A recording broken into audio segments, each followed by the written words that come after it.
Jeg kunne høre, du snakkede lidt om noget kost. Hvad siger du til det, Marie?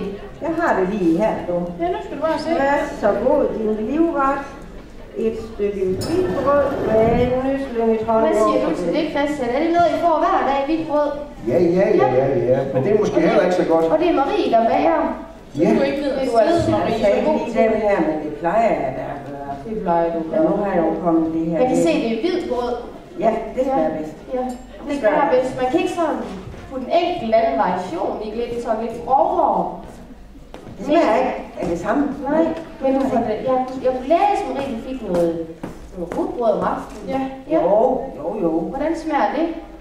Jo, bare der ikke er for mange kager i. Nej. Hvad med sådan noget med grøntsager? I rugbrød? Nej, til aftensmad. Grøntsager til aftensmad. Jamen, det får vi da også. Ja. Ja, man skal jo ikke overdrive. Nej, men i går der fik vi da med distelpølse og rødkål. Ja, rødkål har kål jo ikke noget grøntsager. Og det Jeg står har noget lige sådan. noget mikron hernede, for det er til maven. Nå.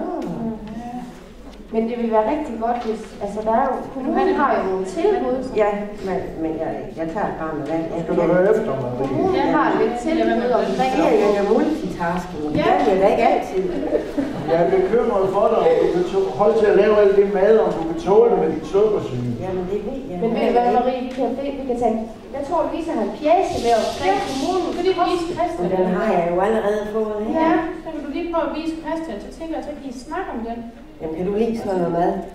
Det ved jeg jo først, når jeg Det har er smagt ikke det. kun kaninføde, der er også noget fede. Du plejer da at være så konservativ.